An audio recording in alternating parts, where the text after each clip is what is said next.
कथानक की भांति पात्रों का भी उपन्यास में अत्यंत महत्वपूर्ण स्थान होता है, या यूं कहें चरित्र चित्रण आधुनिक उपन्यास का सर्वाधिक महत्वपूर्ण तत्व है। संपूर्ण कथानक की जीवंतता मानव चरित्रों के विश्लेषण पर ही आधारित है। आज हम आपका बंटी उपन्यास की चरित्र योजना पर चर्चा करेंगे। मैं डॉक्टर राजेंद्र सिंह, सहचार्य राजकीय कला महाविद्यालय सीकर।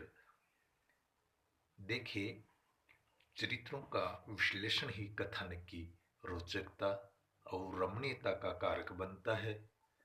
उपन्यासकार की सफलता पात्रों के यथार्थ एवं समुचित प्रभावयुक्त चरित्र चित्रण पर आधारित होती है। आपका बंटी में चरित्र चित्रण हेतु निर्धारक घटकों यथा चरित्र का व्यक्तित्व व उसके बौद्धिक गुणों तथा उसके चारित्रिक गुण आदि का सम्यक प्रतिफलन हुआ है। पात्र उपन्यास में दो प्रकार के होते हैं, एक प्रधान पात्र और दूसरे गौण पात्र। प्रधान पात्रों के अंतर्गत नायक नायिका, सहनायक तथा सहनायिका को रखा जा सकता है। इनका कथानक से मुख्य रूप से प्रत्यक्ष संबंध होता है और कथानक के सारे सूत्र उनके हाथों में होते हैं। फलागम की स्थिति नायक नायिका को प्राप्त होती है।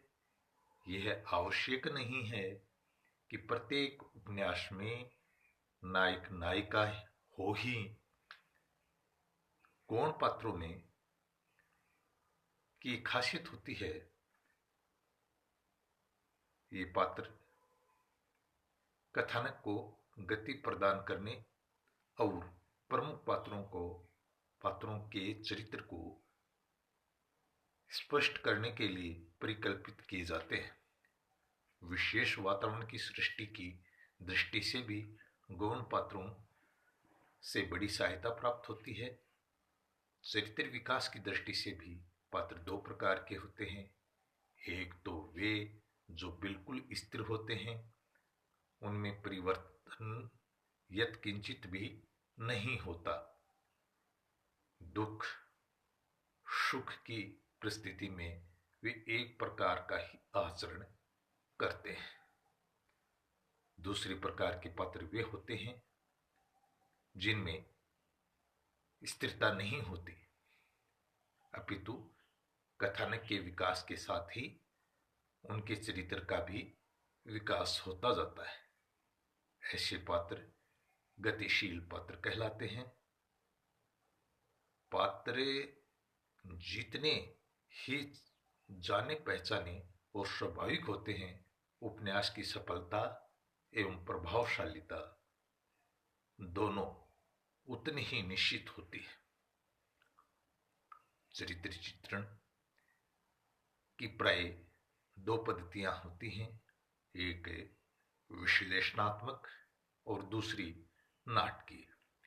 विश्लेषणात्मक पद्धति में उपन्यासकार स्वयं कथानक के बीच प्रकट होकर यह बताता है कि उसके पात्र ऐसे हैं, उनकी विशेषताएं ये हैं, उनकी दुर्बलताएं ये हैं, वे अच्छे हैं या बुरे हैं। इनका निर्णय भी उपन्यासकार स्पष्टता के साथ कर देता है। नाटकीय ढंग के अंतर्गत उपन्यासकार अपने पात्रों को स्वतंत्र छोड़ देता है तथा वे अपने कृत्यों, कथोकथनों एवं दूसरे पात्रों की टिप्पणियों पर प्रकाशित होते हैं। इनमें उपन्यासकार अपनी ओर से कुछ नहीं कहता, पाठकों को स्वयं उन पात्रों को समझना पड़ता है। जहां तक आपका बंटी उपन्यास की बात है, इस उपन्यास में मध्यम वर्गीय सामाजिक चेतना को आधार बनाकर चलती हुई विवेच्य उपन्यास की कथा वस्तु के पात्र आंतरिक एवं बाह्य व्यक्तित्व की दृष्टि से अपने आप में पूर्ण है। अजय, शकुन एवं डॉक्टर जोशी आदि का पूर्ण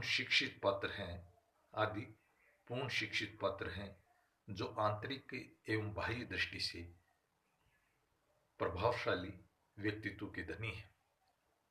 उनमें बौद्धिक एवं चारित्रिक गुण विद्यमान हैं। बंटी अवस्थानुसार चिंतनशील है।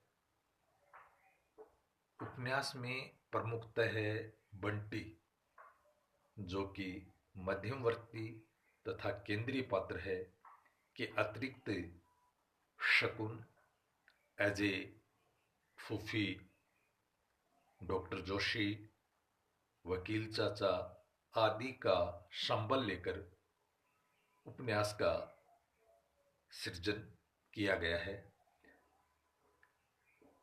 जोत, अम्मी, टीटू, कुन्नी, विभू, कैलाश एवं दीपक आदि बंटी के समवयस्क बाल चरित्र हैं जो कथा वस्तु के समय के सृजन में सहायक है। मीरा, माली, हीरालाल, बंशीलाल एवं दीपा आंटी की अति संक्षिप्त किंतु महत्वपूर्ण भूमिकाएं हैं। लेखिका ने विश्लेषणात्मक शैली का आश्रय लेते हुए अपने पात्रों का चरित्र विधान किया है। आज के लिए बस इतना ही। अगले वीडियो में हम एक एक पात्र की चारित्रिक विशेषताओं का उल्लेख करते हुए विवेचन करेंगे। Thank you.